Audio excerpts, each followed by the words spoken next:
next to the green tablecloth for more information up top on how to join that team.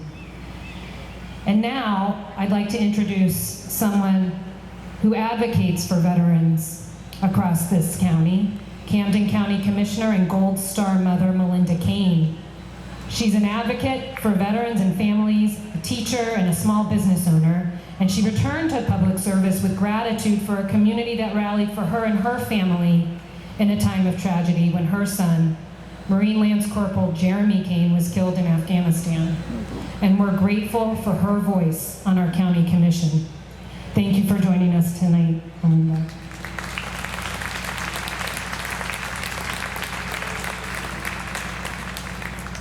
Good evening, everyone. What a beautiful sight it is to see a sea of orange out there, and to know that everyone's heart is breaking and tears are flowing.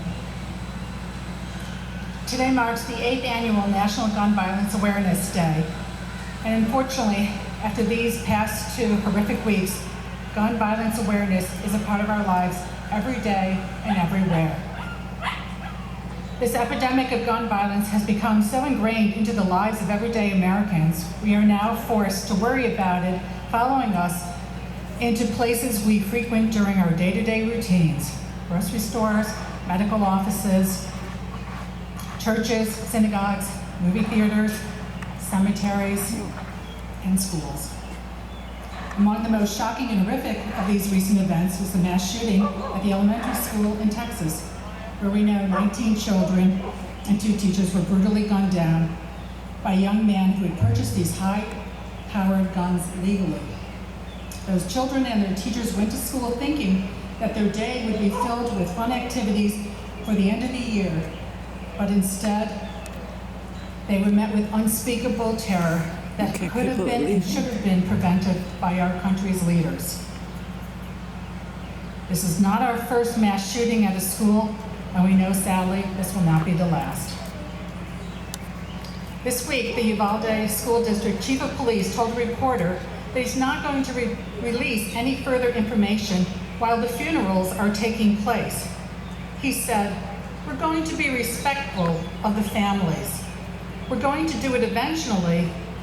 Whenever this is done and the families quit grieving, then we'll do that, obviously." While the media was angry that no new information would be released until after the funerals, I was stunned that he thought that by burying their loved ones, they would quit grieving. And then he'll talk. It is unbelievable. If only grief was that simple. I buried my 22-year-old son, Jeremy, 12 years ago after he was killed by a suicide bomber while serving as a Marine in Afghanistan. I have never stopped grieving, and I never will.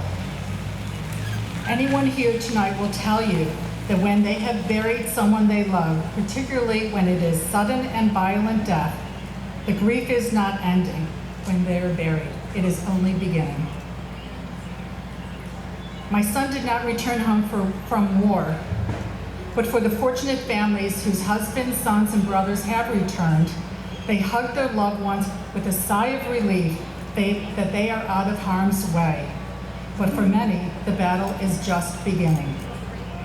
Since the war on terror, more service members die by suicide than on the battlefield. Wow.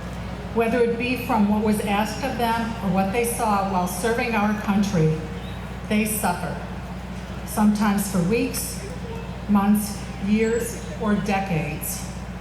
For far too many, the only way to stop the pain is to die by suicide.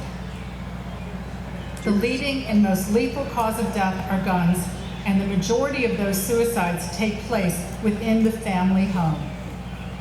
Recently, Camden County held a veteran suicide awareness event, and members from the Moms Demand Action were in attendance. And we thank you for attending the event and your partnering with us, along with the Veterans Affairs Office and other community partners, to work together to reduce the heartbreaking loss of life because of the access to weapons. In 4th grade, my son Jeremy wrote a poem about failing to reach goals in life, not because we don't try hard enough, but because we give up too soon. I know we as a community and as a nation have said enough, and we will not stop working towards change. The habit of persistence is the habit of victory. Thank you. Amen. My father had a first cousin killed by a sniper in Italy in 1944. All right, we're going to have Until his one more mother speaker, a short musical break, and then I really do invite you to please stick around because we're going to be hearing from another survivor right after the break, and I'd like you to stick around for that. So, hold on a minute. But his mother, Bob's mother. So far this year in 2022, there have been at least 108 unintentional shootings that have involved children in this country, resulting in 46 deaths and 68 injuries.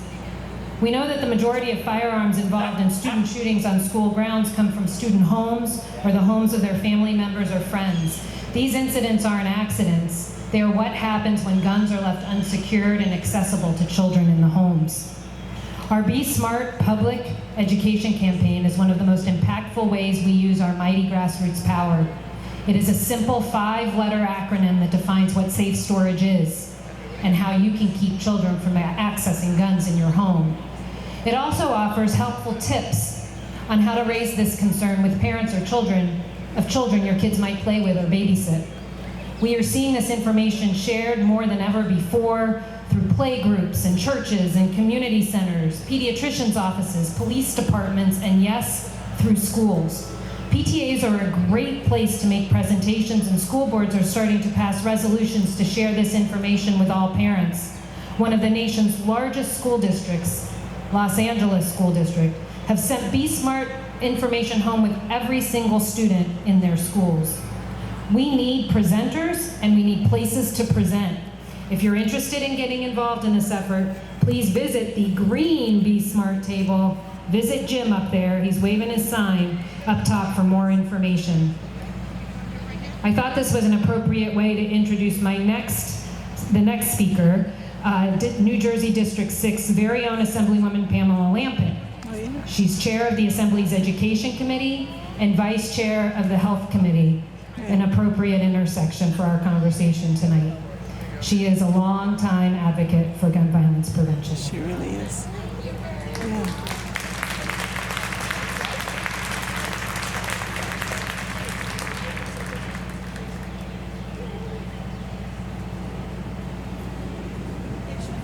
Good evening, everybody. I'm Assemblywoman Pam Lampin. I represent the 6th District. I live in Cherry Hill, and I've been in Cherry Hill for well over 30 years now. I work at the University of Pennsylvania, and I share this because each and every day I cross that bridge, go to Philadelphia, and as I drive across the bridge, I'm listening to KYW radio. And I hear about another shooting in Philadelphia, and another child not going to make it to their next birthday, another family member lost. I work with phenomenal people at the University of Penn, and I really think that they're my family because they ask me about how I'm doing, how's my grandbabies, how's my husband doing, how are you feeling today? They're my family. This week, 2 women I work with at university, in my department, significant members of their community. One lost her cousin to a brutal murder, and the other lost her 4-year-old cousin. This hasn't happened directly to me, and this is as close to having my family be impacted as I have ever felt. And I got very emotional. I'm getting emotional right now, just even talking about it. It's not that this wasn't real to me, because for the 17 years that I have been in the legislature, all I have done is worked for our children, be it in education and higher ed, or be it in education in our K-12 system. When Parkland happened and I was the chair of education, I took our committee up and down the state of New Jersey, because it wasn't enough just to hear from people in South Jersey or people in Trenton who came to Trenton. We had to go to the people We had to hear from the people. What more did we need to do to ensure the fact that our K-12 schools were schools of hope, schools of learning, schools of discipline, schools of love, and schools of support, and not schools of mass shootings? What did we need to do here in New Jersey? In New Jersey, we know that we're the first in many things. We are the first in education. Now, we're second in our gun laws. We need to be first because we need to set the standard for what the congressman needs to do down in DC. You see, we did red flag. And for Carla, we were too late. But her story resonated with us. Because in the state of New Jersey now, if you have a mental health issue, your record needs to go to the central records. And because we have sophisticated and appropriate background checks and wait periods, it's responsible gun sellers need to go to the central database and ensure the fact that the gun that they're selling to that person across that counter is capable of holding that gun. Common sense. This is common sense stuff. Lowering the size of magazines, ensuring the fact that there's a waiting period, background checks. This is all common sense stuff. But we can do more because the more New Jersey does, the more the rest of this country needs to do. If any of you feel that you have a new idea, a new thought, something that we here in New Jersey need to set the standard, our office is always open. My good friend and partner, Assemblyman Lou Greenwald, as you know, has been really passionate about gun laws. We stand together. He was the son of As a grandmother now of three boys, all under the age of 2.5, I only want for them to have an education here in New Jersey, but an education where they don't feel fear, where they're not scared to go to school, where they're not intimidated. I do feel the weight of the responsibility on my shoulders.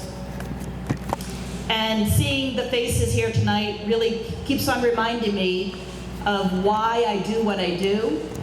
Why do I take myself away from my family and come here to represent the people of New Jersey? Because everybody's life matters.